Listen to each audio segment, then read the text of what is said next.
Sua Santidade Pai Mayamona vai falar para todo o universo tocuista e não só, sobre a vigília de alta pressão que a Igreja tem estado a desenvolver e do culto de bênção às famílias dedicado 73 anos do casamento do Santo Profeta Simão Gonçalves Toco com a majestosa mãe Dona Maria Rosa Toco, a 22 de agosto de 1949.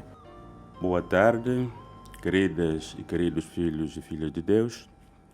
Quero agradecer em nome daquele que me ungiu e consagrou-me para a sua missão, pelo facto de estarmos aqui mais uma vez, nesses estúdios da Rádio Tocuista, a Voz da Esperança, para, nesta hora, comunicarmos algumas palavras achadas importantes e necessárias neste momento, considerando que a Igreja vive dias de grande efervescência espiritual, que começou desde o dia em que nós inauguramos as festas dos tabernáculos, que prosseguiu até ao dia da descida do Espírito Santo e que continuamos a viver até agora. Estamos numa nova fase em que a Igreja está convidada a orar, a realizar cultos de vigília, todas as sextas-feiras, das 22 horas às 6h15 de sábado. Por isso que, achando conveniente e concordando nós com aquele que me enviou para a sua missão, queremos aproveitar esta oportunidade para que possamos comunicar os vossos corações a palavra de Deus e fazermos alguma interpretação dos textos que aqui vamos buscar, até porque por esta razão nós procuramos criar este espaço de comunicação para que a palavra de Deus seja comunicada no tempo e fora do tempo. Por isso, pela sua graça, conseguimos ter estes estúdios da Rádio Tocuista para este fim. Por isso, queridas e queridos, antes de avançarmos, queria convidar-vos ainda para que possamos estar juntos em oração, que eu vou buscar e vós certamente em casa poderão seguir-me enquanto eu vou falando, que vou extrair esta súplica em Salmos de David, o capítulo 46. Vou começar no versículo 1 até ao versículo 11º, isto é, do primeiro versículo ao 11º, e eu peço-vos que possamos então estar juntos em oração, mesmo em casa, no carro, no lugar onde tu te encontras. Convido-te, meu amado, minha amada, para podermos então juntos orarmos de facto. De facto significa dizer, elevarmos nossos pensamentos para Deus, nossos corações para Deus, nossos olhos espirituais para Deus, para que possamos então entrar em conexão com aquele que nos criou a sua imagem e semelhança. Deus é o nosso refúgio e fortaleza, socorro bem presente na angústia. Pelo que não temeremos, ainda que a terra se mude, ainda que os montes se transportem para o meio dos mares, ainda que as águas rujam e se perturbem, ainda que os montes se abalem pela sua braveza. Há um rio cujas correntes alegram a cidade de Deus, o santuário das moradas do Altíssimo. Deus está no meio dela, não será abalada. Deus ajudará ao romper da manhã. As nações se embraveceram, os reinos se moveram. Ele levantou a sua voz e a terra se derreteu. O Senhor dos Exércitos está conosco. O Deus de Jacob é o nosso refúgio. Vinde, contemplai as obras do Senhor, que desolações tem feito na terra. Ele faz cessar as guerras até ao fim da terra. Quebra o arco e corta a lança, queima os carros no fogo. Aquietai-vos e sabei que eu sou Deus. Serei exaltado entre as nações, serei exaltado sobre a terra. O Senhor dos Exércitos está conosco. O Deus de Jacob é o nosso refúgio. Oremos. Pai nosso que estás nos céus, santificado seja o teu nome, venha o teu reino, seja feita a tua vontade, assim na terra como nos céus. O pão nosso de cada dia nos dai hoje, perdoa as nossas dívidas, assim como nós perdoamos os nossos devedores, e não nos deixes cair em tentação, mas livra-nos do mal, porque teu é o reino, e o poder, e a glória para sempre. Amém.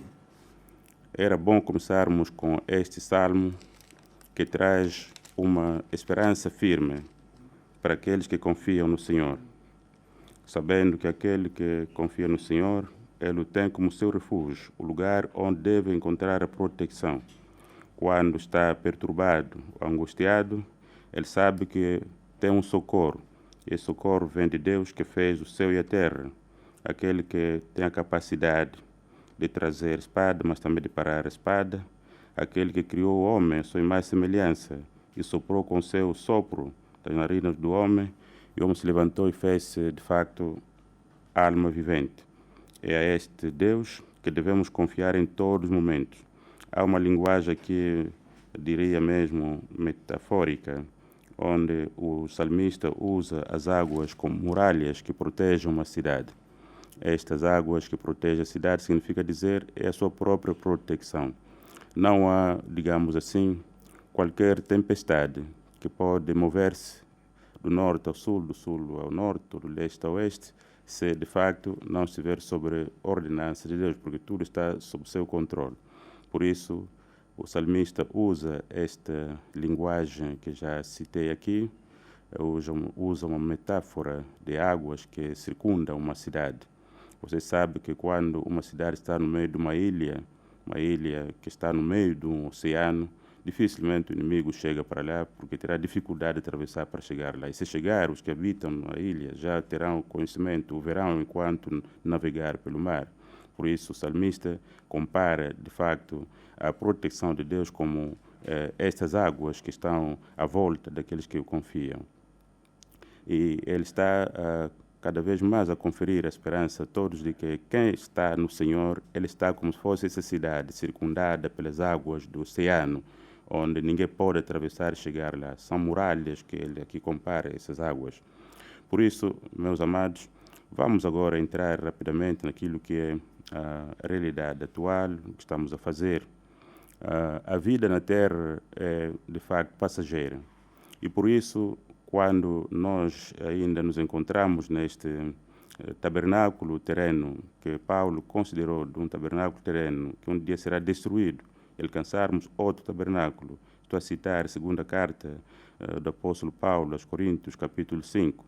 Esse tabernáculo onde nos encontramos é mesmo terreno. Um dia será destruído. E como temos visto, tantos outros já se destruíram. Mas há um tabernáculo que não é nascido por homens humanos, onde a nossa alma, o nosso espírito, um dia hão de ser incorporados. Quando falo de alma e espírito, alguns mesmo grandes biblistas têm dificuldade de separar isso. A alma é o que é? A alma é o oxigênio que circula no sangue. Por isso, Moisés recomendou que não se podia comer o sangue, porque a alma do homem está no sangue. Significa dizer, a alma da pessoa está no sangue. O sangue é como combustível que faz circular este oxigênio que irriga o cérebro. No cérebro encontramos o intelecto que faz com que possamos pensar, raciocinar, analisarmos coisas, porque é ali onde o sopro de Deus funciona, neste intelecto, para que possamos então perceber as coisas, planificar. Por isso, nós temos um elemento que se chama razão. Ele se encontra a partir desse intelecto que funciona como um computador que planifica as coisas, enquanto que a alma faz com que os órgãos vitais, como o coração e outros, funcionem através deste oxigênio que sobe até ao cérebro, irrigando o cérebro para que o cérebro funcione, e aí então o intelecto esteja, de facto, num funcionamento perfeito.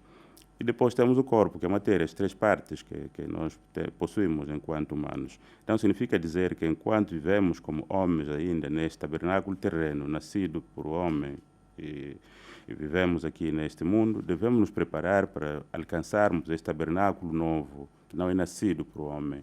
Um tabernáculo que não é terreno, um tabernáculo que terá capacidade de viver 1000 anos e depois atravessar outra vez, noutra margem, para alcançar a eternidade, onde homens e mulheres vencedores vão viver como anjos. Por isso, é preciso cuidarmos do nosso tabernáculo enquanto vivemos aqui, neste mundo pecaminoso, neste mundo que se perdeu, na desgraça que o inimigo de Deus trouxe à terra. É preciso que cada um que ainda vive neste corpo não se sinta forte demais, não se sinta mais inteligente, não se sinta mais sábio, mas que seja humilde para aprender junto de Deus, no trono de Deus, para que de facto possa alcançar esse coração sábio que Moisés citou em Salmos 90, versículo 12. Quando alguém é sábio em Deus, ele sabe também ponderar os momentos, sabe como e quando deve dizer isto e aquilo, e ele age segundo a vontade de Deus, não segundo o seu querer. Por isso, meus amados, é o momento de prepararmos esta nova era, um novo estágio que havemos de atingir quando Cristo voltar. Está próximo, está quase a regressar. Por isso a igreja tem de se preparar para estar, digamos assim, pronta como esposa para receber o seu esposo que está a regressar. E esse esposo não regressa só. Para ele regressar, ele colocou sinais importantes que deviam ser, de facto, não somente vistos, mas, sobretudo, lidos e interpretados com muita sabedoria divina. Não com sabedoria humana, mas com sabedoria divina. Porque enquanto ele, como homem ainda, esteve na terra e considerado homem igual, ele pregou, ele falou, anunciou, deixou mensagens proféticas. E, segundo as suas profecias, sobretudo, quando entramos neste livro de São Mateus, no capítulo 24, versículo 15, ele está a dizer o seguinte: quando, pois, virdes que a abominação da desolação de que falou o profeta Daniel está no lugar santo, quem lhe atenta. Então, os que estiverem na Judeia fujam para os montes, e quem estiver sobre o telhado não desça a tirar alguma coisa da sua casa. E quem estiver no campo não volte atrás a buscar os seus vestidos, mas ai das grávidas e das que amamentarem naqueles dias, e orai para que a vossa fuga não aconteça no inverno, nem no sábado, porque haverá então grande aflição, como nunca houve, desde o princípio do mundo até agora, nem tampouco há de haver. Aqui está um aviso, digamos assim, ensino escatológico, anunciando o porvir, anunciando os dias do fim. Significa dizer que há sinais importantes que os judeus às vezes não conseguiam interpretar, por isso um dia lhe chamou nomes muito duros, quando lhes tratou de adúlteros e adúlteras. Vocês conhecem o tempo que a chuva vai cair, porque hoje a nuvem está assim, está aquilo, assim vai cair chuva, mas não consegue, de facto, interpretar os dias que estão a viver nesse momento. Então, penso que nessa altura ninguém mais precisa ser chamado de adúltero e adúltera para poder, então, ler os sinais dos tempos, porque a palavra é pregada todos os dias e nós conseguimos contemplar com nossos olhos, mesmo humanos, aquilo que acontece no mundo. Hoje a abominação já está, de facto, nos lugares santos. Quando a palavra de Deus foi anunciada na altura, a igreja de Cristo não existia ainda. Ele terá anunciado que haveria igreja, mas depois a igreja seria, de facto, o lugar santo, onde, de facto, as pessoas perdidas iriam encontrar a salvação, a palavra da vida. Mas hoje, nos últimos tempos, a igreja também vive dificuldades. A igreja também tornou o lugar um santuário, às vezes, não dos santos, mas também dos perdidos. Um santuário onde Satanás também realiza as suas obras.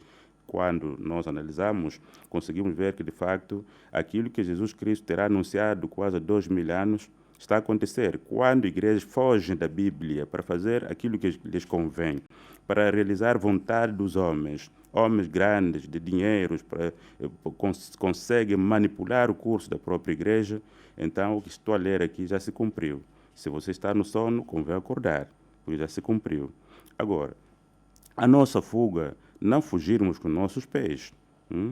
A nossa fuga tem de ser, conforme já lemos em Salmos 46, tem de ser a Deus, fugirmos o mundo e irmos a Deus.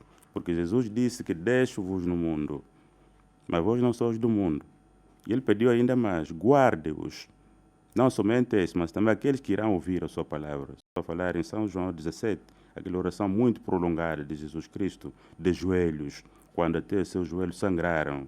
Digo, depois de muita oração, ele entrou em agonia.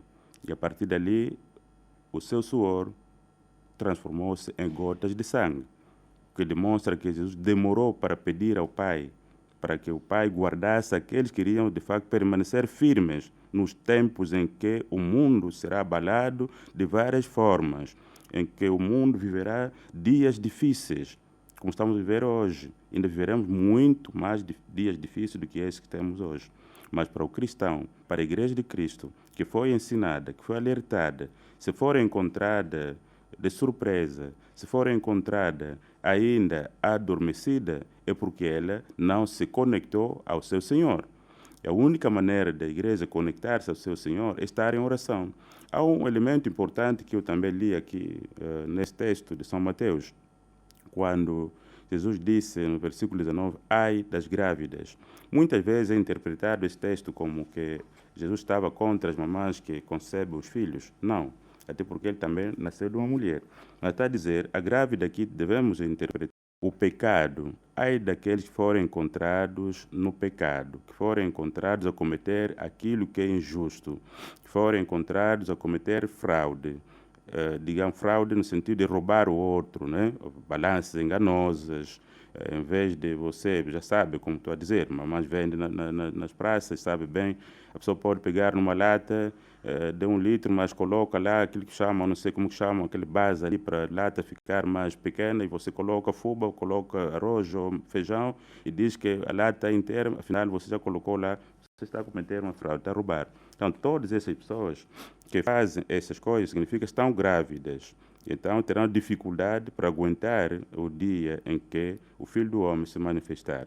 E ele recomenda à igreja um elemento importante, orar. Ele disse, orai, para que a vossa fuga não aconteça no inverno, para que não sejamos encontrados de surpresa, adormecidos, mas sim sempre acordados, para que possamos olhar nos céus com os nossos olhos, ver cada um os olhos do Senhor, que estarão lá a brilhar como se fosse fogo.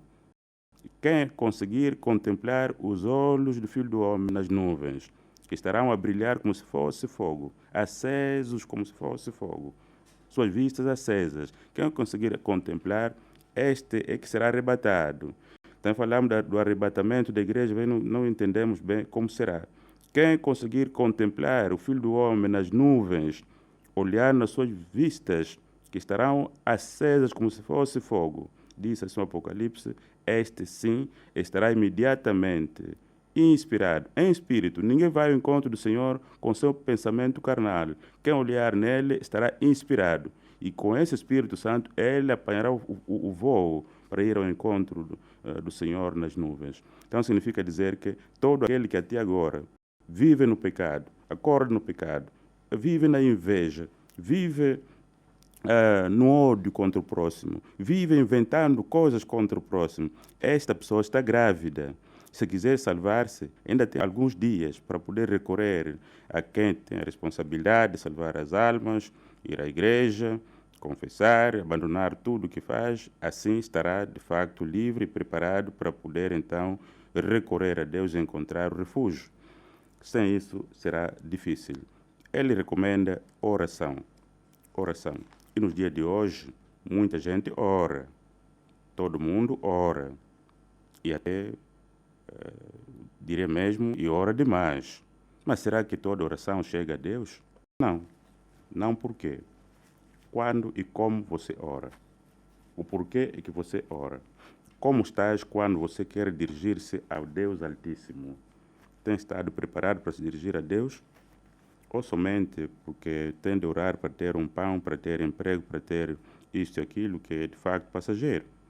Para você se dirigir a Deus, primeiro precisa preparar o seu coração. Isto significa dizer que você tem de despojar-se, tirar tudo que é de facto pecaminoso, aquilo que pode criar a desconexão. que pode desconectar-te do teu Senhor, o que eu já disse atrás, o pecado, as injúrias e tudo quanto mais que faz com que afaste o homem a Deus. Eu dizia que, infelizmente, este lugar santo que Jesus Cristo falou, que deveria ser como sinal quando a abominação chegasse nesse lugar, conforme terá dito o profeta Daniel no Antigo Testamento, cada um deveria lembrar-se de que o tempo está a se aproximar. A igreja hoje tornou um lugar de refúgio dos maus. E muita gente funda e cria a igreja para ter bens materiais. E outros ainda vão contra a lei de Deus, praticando o que não pode ser praticado num templo. Quando Jesus encontrou aqueles que vendiam no templo, não os deixou em paz, nem os fez sair à vontade, nem falou com eles com uma voz humilde ou de amizade. Não, ele fez simplesmente o chicote, bateu a todos, pontapeou as mesas, para mostrar que ele não irá perdoar no fim dos tempos, quando voltar na sua glória. E por isso que, se a igreja está a viver esse tempo, então estamos já no fim. Estamos no fim. Quando casamentos entre homens, digo no sentido humano, do mesmo gênero, casam, mulher com mulher, homem com homem, casam, estamos a violar imediatamente aquele princípio, a família. A família não pode ser, não pode ter outra origem. A família teve origem em Gênesis capítulo 1, versículo 26 a 28, quando Deus, na sua presciência, achou bem criar homem e mulher, e os abençoou para que eles se multiplicassem, frutificassem e enchessem a terra. Mas quando hoje este conceito é mudado, e porque a inteligência humana hoje funciona de forma contrária à inteligência de Deus, e essas pessoas aplaudem e trazem essa prática à igreja. Na própria igreja, já é essas pessoas. Ainda a igreja é obrigada a aceitá-las, viver como estão. Então, podem consultar sempre, o 24 de São Mateus, versículo 15, e pode ir até o fim. Vereis que, de facto, o lugar santo está hoje, de facto, a ser desolado, porque as práticas pecaminosas proibidas, não porque alguém inventou, proibidas por Deus, estão a ser aceitas, praticadas no próprio templo.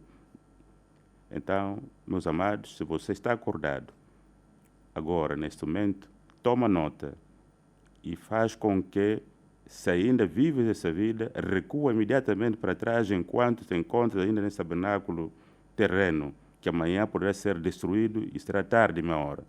Por isso, meus amados, a oração é a única arma que temos para vencermos qualquer dificuldade. Sem oração não podemos conseguir vencer nada. Quando os homens confiam na sua própria inteligência, na sua própria força, no seu próprio conhecimento humano, por isso o mundo está a caminhar como está a caminhar. Mas ainda há tempo, como sempre diz o profeta. Podemos ainda encontrar salvação. Podemos recuar ainda para trás, para rebuscarmos o caminho que foi deixado. É de muita oração, de muita oração. A família, que é de facto o ponto inicial, que Deus criou, que chama o núcleo principal, que fez com que o mundo fosse habitado, se está a ser varrida, está a ser, digamos assim, pontapeada pelo demônio, então os pais que ainda estão de pé, acordem para buscar a face de Deus. Quando os filhos se perdem, os filhos negam o conselho, os filhos caminham como querem, os filhos buscam conselhos, não aqueles que ouviram dos seus pais, nem dos seus antepassados, mas praticam aquilo que seus antepassados achavam como abominável. Certamente que os pais devem imediatamente buscar um socorro. E esse socorro, digo, somente está em Deus. Somente Deus é capaz de transformar novamente o homem. Por isso estamos em oração, orando, clamando, e eu disse já que Jesus gostava de orar. Quando um crente é preguiçoso em oração, um crente que não passa noites em oração, quando um crente foge, não vai à vigília, não vai ao jejum, fica em casa para ouvir na rádio. Não, esse crente está falido, meu amado. Você está falido. Levante imediatamente. Este peso que você está a carregar não é de Deus, é um peso do demônio. E se você não se esforçar agora mesmo para sair desta preguiça, meu querido, o fim pode ser desastroso e sua família também. Por isso, rapidamente levanta-te para ir ao lugar que foi preparado para a oração. Em casa também pode orar, sim senhor, também Deus ouve, mas quando estamos juntos, melhor é.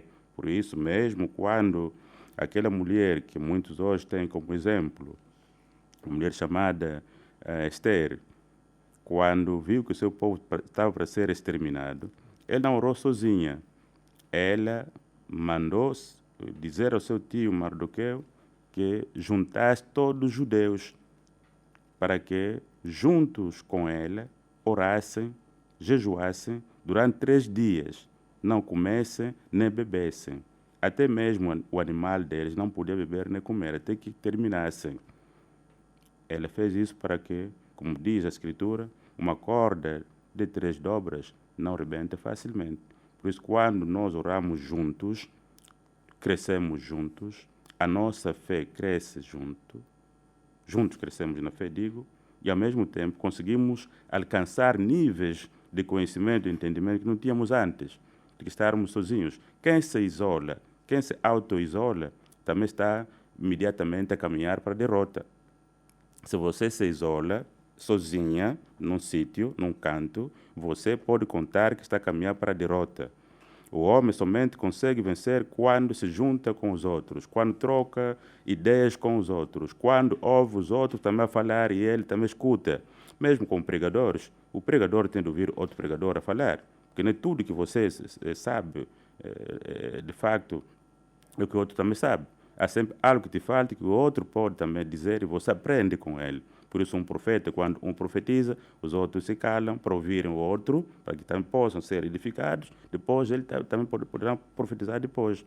Não é isso que acontece hoje. Hoje todos querem profetizar ao mesmo tempo. Quem te disse isso, meu amado? Aprenda, ouça o outro, depois você também profetizará, para que também o seu corpo, o seu interior, possa ser edificado. Para além do espírito que está em ti, também o corpo precisa ser edificado. Por isso, precisa escutar os outros quando falam a palavra de Deus. E isso fizemos nós.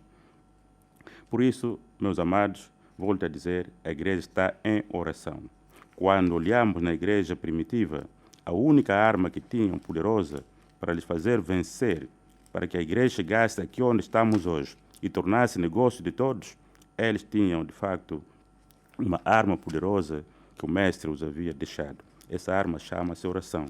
Vocês sabem que depois da igreja ser lembrada, conforme Jesus havia anunciado em São Mateus 18, que seria de facto edificada por cima de uma pedra, de uma rocha em que a porta do inferno não podia prevalecer contra ela, quando a igreja foi proclamada com a descida do Espírito Santo em Jerusalém, não passou muitos dias, ela foi perseguida. Os apóstolos foram perseguidos e presos por terem feito coisas boas. Mas a única coisa que os salvava era a oração. Por isso, quando consultamos Atos dos Apóstolos, capítulo 16, que é o texto que está a conduzir, de facto, toda a nossa concentração nesse momento de vigília, veremos o que vai acontecer quando a igreja orou. Não podemos dispensar a oração. Estarmos em casa, sentados, a dormir na nossa cama, meu querido, sua cama ficará um dia. Você vai deixar essa cama um dia, não vai levar cama nenhuma. Você tem que estar preparada, para agora preparar o seu corpo, preparar a sua alma, o seu espírito, para que depois de sair desse corpo possa ser recebido. Sem isso, tudo quanto você confia em casa não pode deixar o conforto para ir à igreja, para ir orar, para ir na casa de oração. Você está, digamos assim, a trabalhar para o em vão, para zero. Quando o dia chegar, tu irás sozinho, tudo ficará aqui. Como? Prestará conta na presença daquele. Vamos ouvir como que a igreja fazia quando os apóstolos eram presos. Eu vou buscar 16 de Atos, versículo 25, que é o texto que já anunciei atrás, está a orientar, que é o texto central que orienta toda a nossa concentração, diz o seguinte: E perto da meia-noite, Paulo e Silas oravam e cantavam hinos a Deus, e os outros presos os escutavam. De repente, sobreveio um tão grande terremoto que os alicerces do cárcere se moveram e logo se abriram as portas e foram soltas as prisões de todos. E, acordando o carcereiro, e vendo abertas as portas da prisão, tirou a espada e quis matar-se, cuidando que os presos já tinham fugido. Mas Paulo clamou com grande voz, dizendo: não te faças nenhum mal, que todos aqui estamos. E pedindo luz, saltou dentro e, todo trêmulo, se prostrou ante Paulo e Silas. E tirando-os para fora, disse: senhores, que é necessário que eu faça para me salvar? Aqui está, meus amados, mesmo Paulo e Silas, estando na cadeia, não desprezaram a Deus. Não disseram: esse Deus nos abandonou porque estamos na cadeia. Não. Eles recorreram à arma mais poderosa que lhes tinha sido dada. Essa arma é a oração. Oravam e cantavam. Por isso, quando oramos, devemos cantar também. Quando cantamos, louvamos, devemos orar também. Devemos ouvir a palavra. Por que vamos ouvir a palavra de Deus? É para fortalecermos a nossa fé quando ouvimos que Deus terá feito no passado, confiando que Ele pode fazer o mesmo hoje, sendo Ele o mesmo de ontem, de hoje, e será Deus para sempre. Quando confiamos assim, certamente as coisas acontecem. O inesperado acontece. Por isso, este apelo é para todos ainda, que se encontram nas casas, que não querem se mover, porque a casa é bonita, porque tem meu carro bom, porque tem, a minha cama está bonita, meu quarto bem preparado, com cortinas lindas e tal. Meu querido, minha querida, não te fies nessas coisas, porque elas ficarão. É preciso que você prepare bem o seu corpo, a sua alma, o seu espírito, porque a alma e o espírito, estes sim, eles serão amanhã revestidos de um outro corpo ou lançados no inferno, eternamente destruídos. Por nos preparemos. Vemos momentos difíceis. Só conseguiremos vencer esses momentos se estivermos de facto em Deus. Se nós estivermos na confiança que Ele deixou de que quando estiverem a sentir dificuldades, angústia, perseguição, doenças ou mortes, devem recorrer a mim através da oração. Por isso ensinou seus discípulos a orar. Então, meu querido, minha querida, você precisa agora acordar. Tenho contemplado nos últimos tempos a preguiça de muita gente.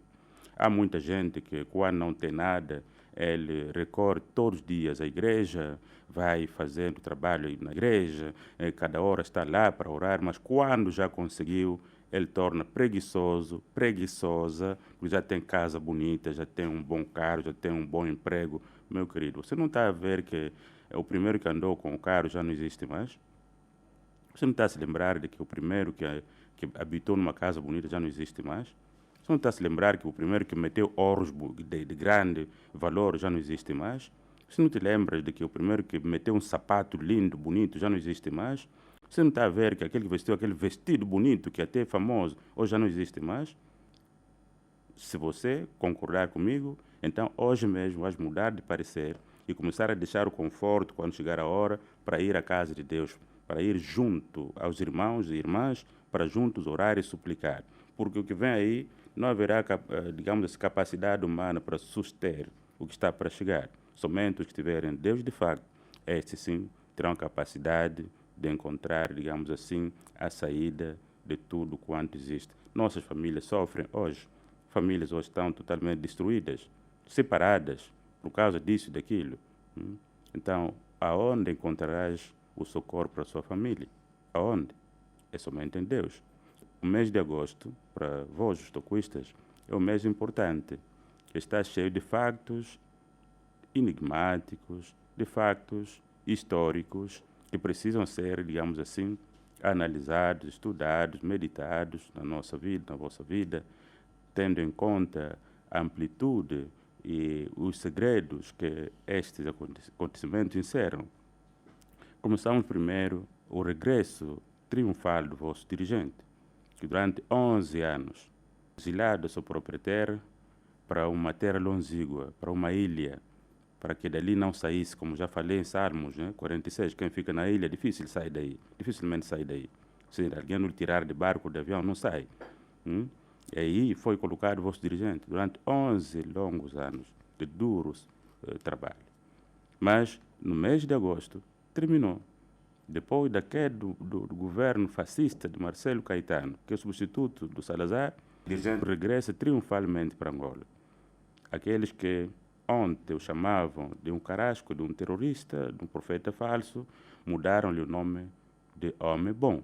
O regresso do Homem Bom foi este mês de agosto que o vosso dirigente chega à África, passando por Lubito, até a terra nova, digamos assim, no bairro indígena, na residência onde terá partido, aí regressou no dia 31 de agosto de 1974. Só assim que abriu-se o caminho para os outros que lutavam de arma na mão pudessem regressar. Antes desse período, ninguém regressou aqui. Por isso, é preciso que também a igreja saiba, como disse Moisés, no Deuteronômio capítulo 6, recordar essas coisas, ensinar essas coisas aos seus filhos, vossos filhos aos seus filhos, para que possam perpetuar até ao dia em que o Senhor há de manifestar-se na sua glória.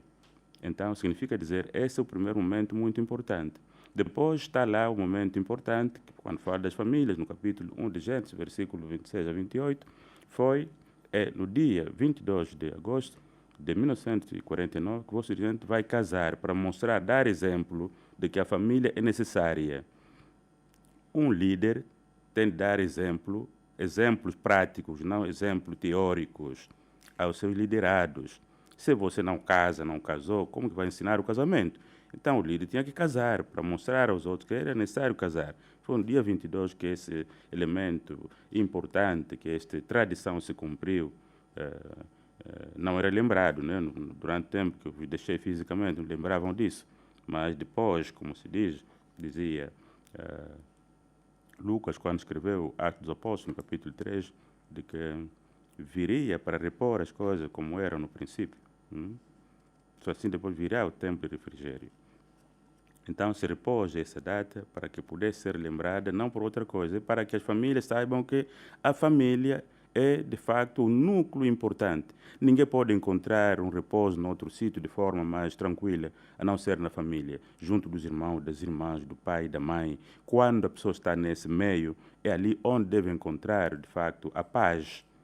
Embora hoje também os lares tornaram infernos, é isso que nós queremos aqui, continuar a ensinar para que se expulse, de facto, os maus espíritos que se apossam os lares dos crentes. A família, meu amado, é de facto o porto seguro onde uma pessoa pode encontrar a paz. A pessoa pode ir onde ir, mas quando voltar na sua casa, junto dos seus, deve encontrar a paz. Conversar com os seus, conversar com a família, com os irmãos, com a irmã, com o marido, com a mulher. Esse é o lugar seguro. Noutro sítio podemos caminhar, volto a dizer, mas a família, de facto, é o lugar mais importante para o homem. Falo da família que é biológica. Depois poderia avançar para a família mais alargada, que é a mais importante, a mais perfeita, é a perpétua. Mas começo primeiro por esta família, que nasce de Adão e Eva e que depois se multiplica até hoje. Então significa dizer que a família precisa, de facto, de recuar, dar marcha atrás, como se diz, para encontrar o caminho que se perdeu. O pai e a mãe não podem ser simplesmente provedores de comidas, como hoje se vê, provedores de vestuários, provedores de isso e daquilo. Não. O pai e a mãe não é esta pessoa. O pai e a mãe é aquele que transmite segurança à sua família, transmite, digamos assim, o ensino perfeito para que os seus filhos possam amanhã seguir estes trilhos. Você pode deixar muitos cargos, muito dinheiro aos filhos, se não deixou, de facto, uma instrução sólida, se não deixou família nenhuma, deixou vagabundos, como acontece, estamos a ver hoje no mundo. Por isso, o pai não é simplesmente o provedor de comida. Ele tem de prover aos seus filhos o ensino perfeito, o ensino de Deus, o ensino familiar, para que saiba quem é o seu irmão, quem é a sua prima, quem é o seu tio, quem é a sua tia. Tem de ser em casa, tem de ser na família. Se um filho não conhece quem é a sua tia, quem é a sua irmã, quem é a prima, vai casar com a sua irmã. E depois, o que acontece? Estamos diante de uma abominação. Por isso, os pais, volto a dizer, infelizmente, o egoísmo esta vontade de terem tudo ao mesmo tempo também é uma maldição, que hoje o mundo vive uma maldição sem entender isso. Quando os homens lutam para ter tanto, nunca ficam, digamos assim, satisfeitos com aquilo que eles já têm. Dizia Ageu, né, no capítulo 2. Fazem tudo, tem, quando tem, não tem, quando tem, não tem. Enquanto mais tem, diz que não tem. O que acontece? Abandona a casa, abandona os filhos, abandona todos que estão à sua volta, vai à busca. Esta busca incessante que hoje está no mundo, destruindo a família. Enquanto mais busca, destrói a família. E quando tu morres, deixa uma família totalmente separada, totalmente perdida no contexto, e aí a desgraça da sociedade. Por isso, volto a dizer, essa família, que é a família tradicional, o núcleo basilar, tem de ser bem construída, para que a partir dali possamos construir a família mais perpétua, a família que, de facto, deve ser edificada para a glória de Deus. Quando falo essa família, falo da igreja. A igreja também deve, embora já estou a dizer que a igreja hoje tornou também o lugar de ímpios não convertidos. Vou ser duro.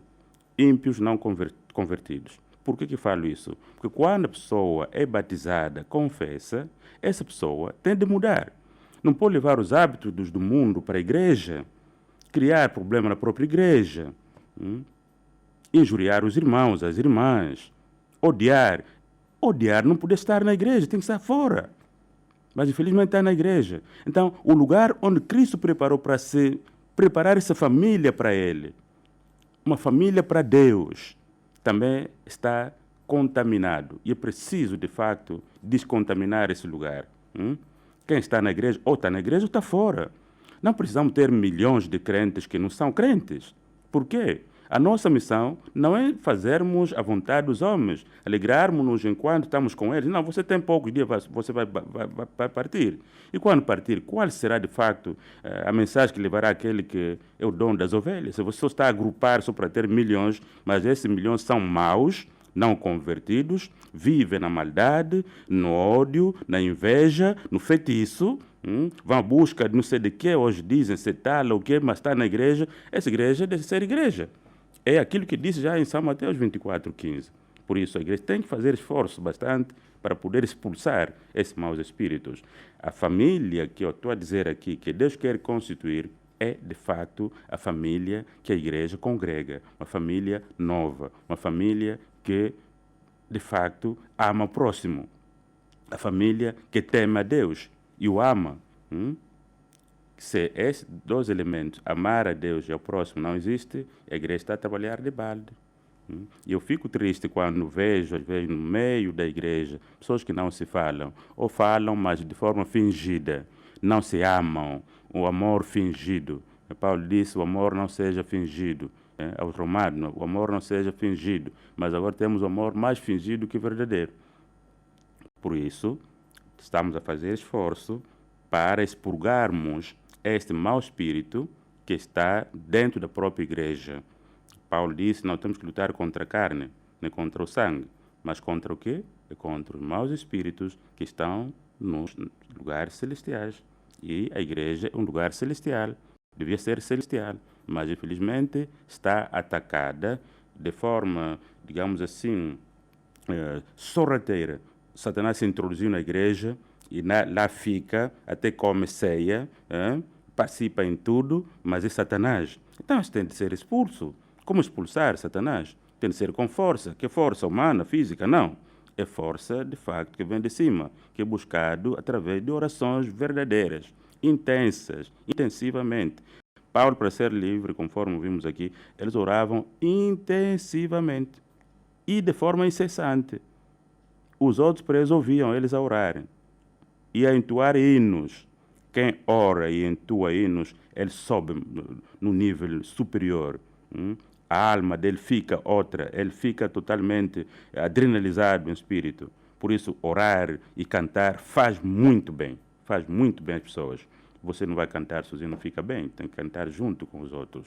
Então, por isso, este convite que é necessário, abandonemos tudo na hora da oração, vamos à casa de Deus. Deus cuidará dos nossos daquilo que deixamos em casa, mas nós vamos a Deus, de manhã voltamos em casa. Então, são esses elementos que queria aqui sublinhar de forma exaustiva. Aliás, hoje há profetas cansados, né? Só tem que ler um versículo, chega. Não. Quando Isaías profetizou de tempo, no tempo e fora de tempo. Paulo, quando profetizou, quando ensinou, falou no tempo e fora do tempo. Lê só um versículo, já estamos cansados, temos que voltar para casa. Mas quando vão nos boatos, quando vão naqueles encontros de músicas que vocês assistem nas televisões, quantas horas ficam lá? Até homens grandes que não gostam de estar na igreja, mas ficam lá horas e horas, até a madrugada estar lá. Mas quando na igreja está a olhar na hora, porque está a passar a hora, tem que ir já para casa. Querido, você é um mortal.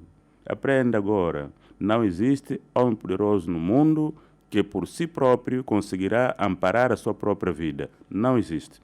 Se você me ouve, hoje mesmo pode arrepender-se. Se você confia em qualquer algo que não seja Deus, arrepende-te. Se você confia numa arma, outra coisa, instrumento que você tem, que confias, pode arrepender-te. Primeiro, olhe atrás. Aquele que primeiro utilizou a arma, se ainda está vivo. Olhe atrás. Aquele que utilizou meios inadequados ainda vive. Se não vive, então você que está em vida tens o privilégio de se arrepender, ir para a igreja, ir para o encontro do pastor, do padre, para poder apresentar aquilo que você tem feito de errado e conversar com aquele que tem essa autoridade para te perdoar, porque a autoridade de perdoar não é de todos, meus queridos. Deus indicou homens, consagrou pessoas para isso. Também posso estar a pecar, vou no meu quarto, me fecho, vou orar. Amanhã também volto a pecar, depois me fecho no quarto, também continuo a orar. Não. Há alguém que recebeu esse poder de perdoar os pecados. Lhes foi dito, aqueles que vocês perdoarem os pecados serão perdoados, mas aqueles que vocês reterem também lhes serão retidos. Esses são aqueles que foram ungidos para essa palavra. São os pastores, são os diáconos, aqueles que têm responsabilidade para isso. Por isso, meu amado, você acorda agora e vai para a igreja logo. Às 22 nós vamos começar, até amanhã às 6h15. O nosso país vive um momento que vive, também precisa de oração. O próprio país nosso precisa de oração. Não há aqui arma poderosa para silenciar a vontade humana e homens cansados, fatigados. Somente a palavra de Deus é capaz de, digamos assim, de colocar no homem uma nova esperança, a paciência. A paciência vem de cima. Somente Deus coloca a paciência no coração humano. Por isso, o convite é para todos nesta oração desta noite, que nos levará até amanhã. Assim, meus amados, minhas amadas, penso que disse o pouco que tinha que dizer para vós os outros, no sentido de que possais então emendar um pouco, ganhar mais vida, mais coragem e, sobretudo, desprenderem-se do cansaço e do desprezo que hoje existe. Vamos mais à igreja fazer o quê? Essa igreja também não fala isso. Vai à igreja. A fé também é algo individual. Devemos orar, sacalhar por causa de você, o irmão e a irmã que você vê que não presta lá na igreja, pode mudar através de ti. Então vai à igreja, não fica em casa. Não fica em casa, vai à igreja. De resto, meus amados, calma, paciência, paz em cada coração. Minhas amadas, meus amados, precisamos viver esse momento em que o país vive de espera dos resultados finais. A paz, a tranquilidade. O nosso país está a caminhar muito bem. Dificuldades, erros aqui, erros ali, vão acontecer enquanto caminharmos. É com os erros que vamos aprender também a corrigi-los, desde que os homens não sejam persistentes nos erros. Disse que errar é humano, mas permanecer no erro já é feitiçaria. Eu espero que ninguém seja de ser feiticeiro, por isso vamos mudar, cada momento, cada ano, vamos mudando, vamos melhorando, e sucessivamente o país vai continuar. Queridos todos que têm responsabilidade de disputar eleições, tenham calma, tenham paz nos vossos corações, e se agora não deu certo, amanhã pode dar certo, porque há tempo para todas as coisas debaixo dos céus. Caros anciãos, queridas anciãs, jovens sobretudo, e crianças, eu convido-vos para que logo possamos estar todos nós juntos e intercedermos pela pátria, intercedermos pela família, intercedermos pelo reino de Deus, intercedermos também para o progresso social dos povos. Que assim seja. E espero que você seja íntegro. Eu gosto de integridade.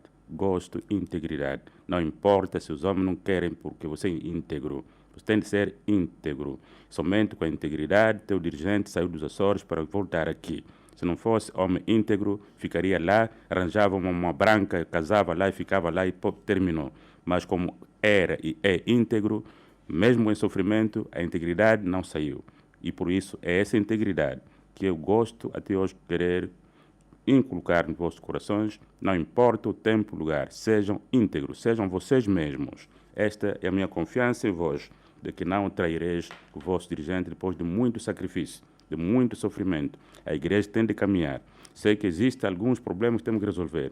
E eu ainda direi nos próximos dias, nenhum outro homem do mundo tem a capacidade de dar soluções à palavra de Deus.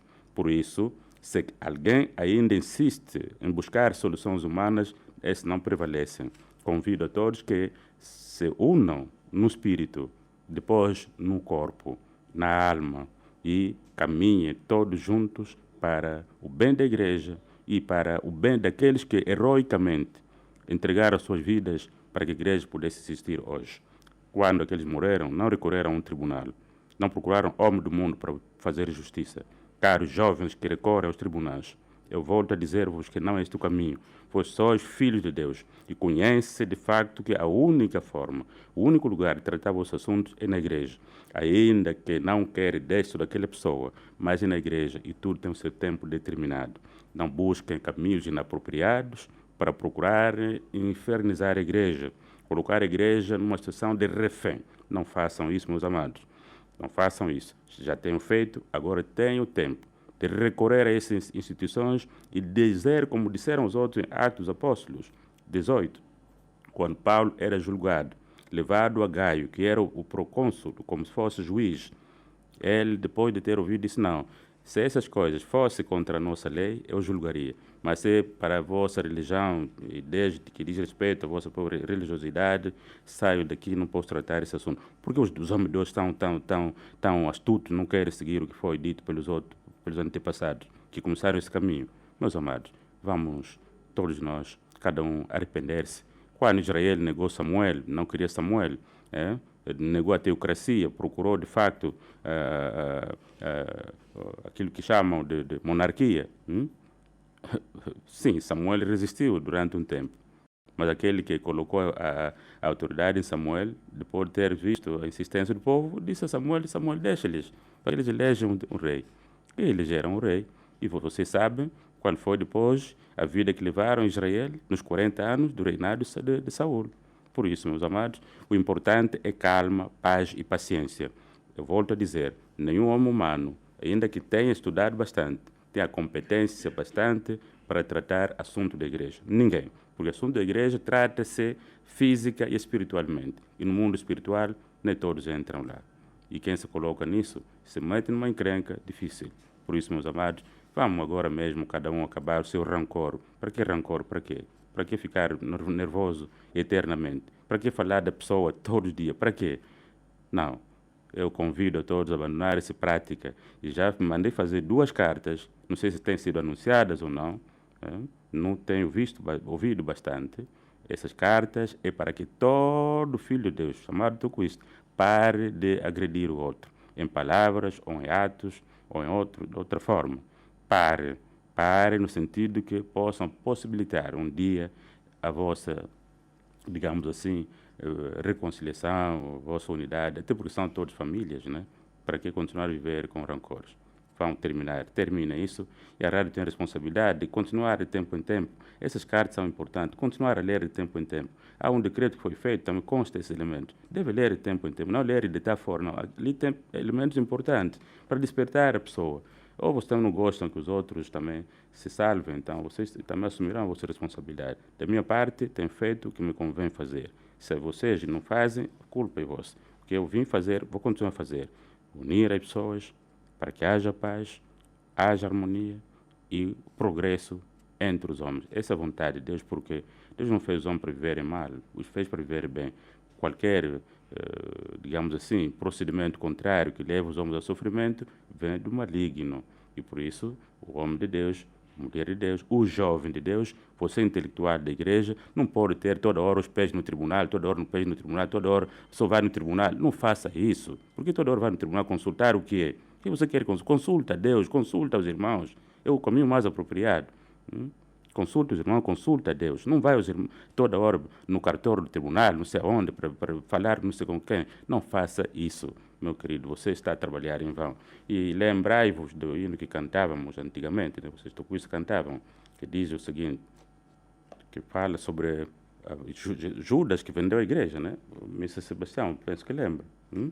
E tocam isso em Cambos, né? Nutala Yuda Soni Kenas, Yuda de Cabanza Vó, Quintino que isso que mana foi, Yuda de Cabanza Vó, Quintino que mana. Oh, Nutala Yuda Soni Kenas, Awe Nutala Yuda Soni Kenas. No tempo colonial também havia pessoas que queriam tramar a igreja, né? Vender a igreja, vender o dirigente para acabar com isso, mas depois ficaram envergonhados. Então, você quer seguir esse exemplo? Eu volto a dizer, usando esses microfones, de que o jovem, ancião, querido pastor, que você tem algum conhecimento com este ou com aquele, use o conhecimento para o bem da igreja, não use o conhecimento para tramar a igreja, para consultar esse e aquele toda hora, consultar tribunal, consultar não sei quem é para ver se pode infernizar a igreja. Não faça isso. Essa igreja custou não dinheiro, custou muito sangue de homens e mulheres e o próprio sangue santo do vosso dirigente. Por isso, tramar a igreja é mesmo caminhar para o fim. Não façam isso. Não infernizem a igreja. Não coloquem a igreja nas mãos dos homens para fazer refém. Não façam isso. E eu quero agradecer mais uma vez. Era necessário, de facto, complementar essa parte hoje para sentirem que nada é feito no culto que não venha a ser, digamos assim, conhecido. E se tem cambiado no culto para tramar a igreja, o Espírito Santo já vos veio e denuncia. Então não façam isso. Deixa a vossa igreja, que já cresceu, vossos pais sofreram bastante, do Congo para aqui, vinham, não sabiam o que ia acontecer, como seria de facto o futuro da igreja. Muitos partiram, vossos próprios pais morreram, não conseguiram ver nada de bom, mas foram com esperança. Então os filhos não podem destruir a igreja através de tribunais de outros meios inadequados. A única forma, o único meio mais importante é conversar, orar e conversar, buscar o caminho mais apropriado de falar entre os irmãos. Outro caminho é errado, pernicioso, gasta dinheiro da igreja, gasta dinheiro dos irmãos, vão contribuindo para pagar. Por quê, meus amados? A igreja custou muito sangue, custou muito dinheiro. O dinheiro que custou não é esse dinheiro de papel, mas sim o sangue precioso do Filho do Homem. Por isso, meus amados, eu espero que ouviram e deixem-me de fazer confusões. Essa igreja é vossa, o que é hoje é vosso, o que vai acontecer amanhã é vosso, então tudo é vosso. Tenham paz nos vossos corações. Se Satanás tinha essa vontade de provar, então já se cumpriu. Façam tudo, limitem ir nos tribunais, limitem ir consultar juízes, deixem cuidar dos homens, trabalhar em outras coisas, você se dedique na palavra de Deus, no tabernáculo, na evangelização. Muitos até nunca evangelizou ninguém, mas tem força de ir ao tribunal. Quantas pessoas já meteram na igreja? Nada. Quantas paróquias já abrissem? Nada. Porque ir ao tribunal. Por quê? O tribunal é que evangeliza? Não. Evangeliza para que, de facto, o nome do teu dirigente, Simão Gonçalves, que tu defendes, seja, de facto, conhecido e glorificado.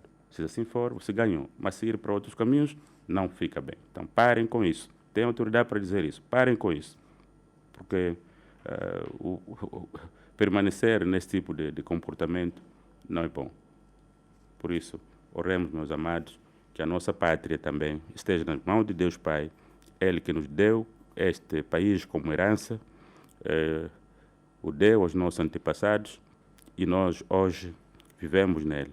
Por isso, quero pedir, Deus Pai, que possa consolar cada coração que está aflito neste momento por causa disso, daquilo, ou daquele resultado que ele pretendia. Consola todos os corações para que possamos caminhar todos juntos nesse país, nessa pátria. Certamente que todos vão governar. Vai chegar cada um dia, um ano em que quem não governou hoje vai governar. Tenho a certeza de que quem não conseguiu hoje, daqui mais um tempo vai conseguir. E será assim, vamos prosperar desta forma.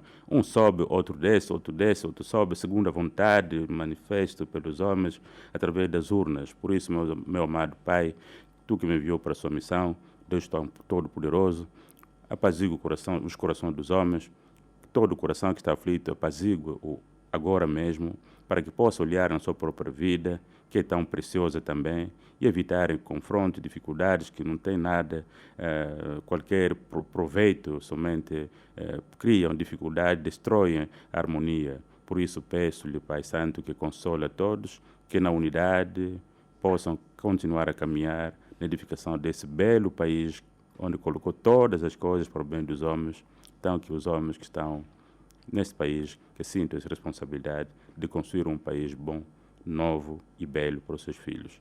Pai nosso está no céu, santificado seja o teu nome, venha o teu reino, seja feita a tua vontade, assim na terra como nos céus. O pão nosso de cada dia nos dai hoje, perdoa as nossas dívidas, assim como nós perdoamos os nossos devedores. Não nos deixes cair em tentação, mas livra-nos do mal, porque teu o reino e o poder e a glória para sempre. Amém. Que assim seja e a paz esteja convosco.